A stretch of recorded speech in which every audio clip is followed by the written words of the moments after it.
Good morning class 10th। आज हम गृह विज्ञान में देखेंगे घर की सजावट। बच्चों, इससे पहले भी हमने घर की सजावट पर चर्चा किया था। आज हम देखेंगे विभिन्न प्रकार के कमरों की सजावट कैसे की जाती है। बच्चों, विभिन्न प्रकार के कमरों की सजावट घर या परिवार में रहने वाले सदस्यों की संख्या, उनकी रुचि पर आधारित होती है। बच्चों, कमरों में बैठक, शयन कक्ष, बच्चों के कमरे, भोजन कक्ष, बरामदा आदि आते हैं। तो सबसे पहले हम देखेंगे कि बैठक की सजावट कैसे की जाती है या बैठक बनाते समय किन किन बातों का ध्यान रखा जाता है। बच्चों, बैठक की सजावट देशी और विदेशी या आधुनिक शैली में की जाती है। देशी शैली में जैसे एक तख्त बिछी होनी हो, कुछ कुर्सियां डली हो या मोंढे का प्रयोग हो, उस पर गद्दा डाल दिया जाता है, 2-4 सीनरी और प्राकृतिक चित्र लगाया जाता है दीवारों पर। देसी शैली में दीवारों के रंग में सादगी होती है, पर्दों में सादगी होती है। और विदेशी शैली में अगर स्थान है, अगर बड़ा कमरा है तो हम चटकीले रंगों का प्रयोग कर सकते हैं या फूलदार पर्दे लगा सकते हैं।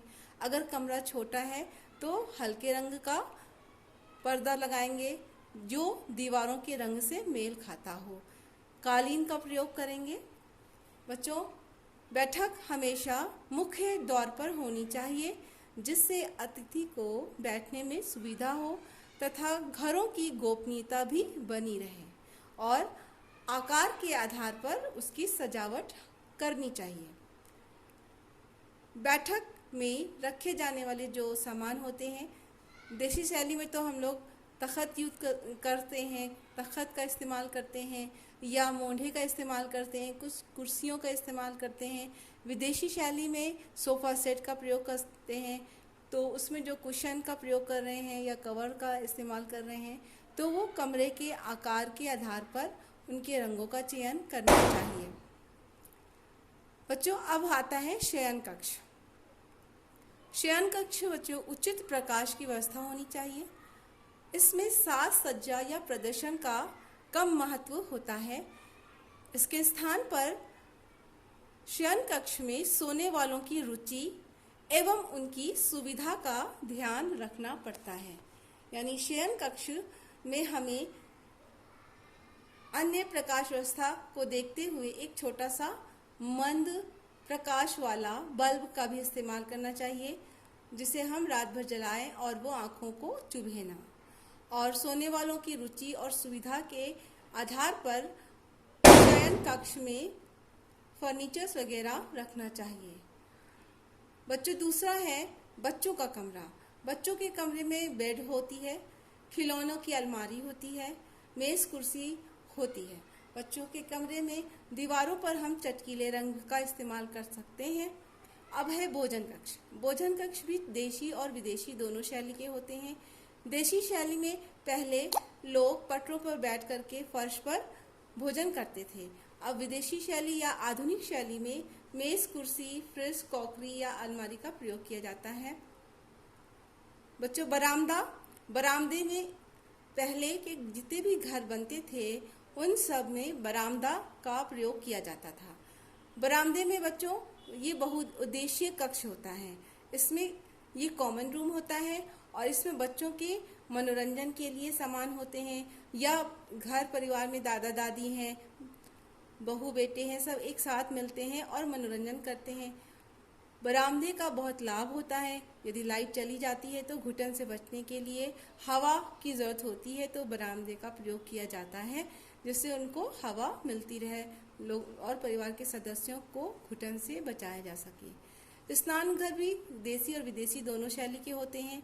आजकल नहाने के लिए और टॉयलेट एक साथ यूज़ किया जाता है, जिसमें कमोड का इस्तेमाल किया जाता है।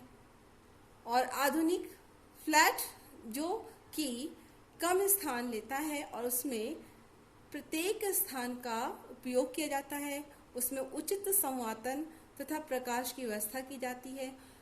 आधुनिक फ्लैट सुरक्षा की दृष्टि से अच्छा होता है, लेकिन बच्चों के खेलकूद के लिए वहाँ जगह कम होती है, तो पहले के घरों में जो वरांडा होता था या मैदान होता था, खुली जगह होती थी, खुला स्थान होता था, उसमें दो फायदा होता था। एक तो आपको उचित प्रकाश मिलता था, ताज़ी हवा मिलती थी और बच्चों के खेलने का भी उचित स्थान मिल जाता था।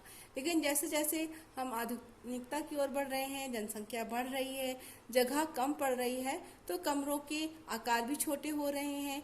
लोगों के यहाँ आंगन या बरामदा अब ख़त्म होता जा रहा है। लोग फ्लैट का इस्तेमाल कर रहे हैं, जिसमें एसी वगैरह का इस्तेमाल करते हैं, जो कभी कभी स्वास्थ्य की दृष्टि से सही नहीं होता है। तो बच्चों, ये था विभिन्न कमरों की सजावट, उसके आकार और उसके अंदर प्रयोग करने वाले फर्नीचर्स का प्रयोग कैसे किया जाता है और उसकी सजावट कैसे की जाती है। आज के क्लास में इतना ही बच्चों। आप लोग एक क्वेश्चन नोट कर लीजिए, जिसमें करिएगा कि बैठक की सजावट कैसे की जाती है। दूसरा, शयन कक्ष बनाते समय किन बातों का ध्यान रखा जाता है, या शयन कक्ष की सजावट करते समय किन बातों का ध्यान रखा जाता है। तो ये है आपकी बैठक की सजावट कैसे की जाती है। हमने बताया कि अगर आकार के आधार पर हम सबसे पहले आकार कैसा है बैठक का या कमरे का, उसको ध्यान में रखते हैं और उसमें प्रयोग करने वाले फर्नीचर्स दीवारों से लगा के रखते हैं, खुला जगह छोड़ते हैं ताकि आने जाने में सुविधा हो, और शयन कक्ष में जो सोने वाला है उसकी रुचि और उसकी सुविधा को ध्यान में रखकर उसकी सजावट की जाती है। तो ये दो क्वेश्चन करके कॉपी में रखिएगा, हम देखेंगे।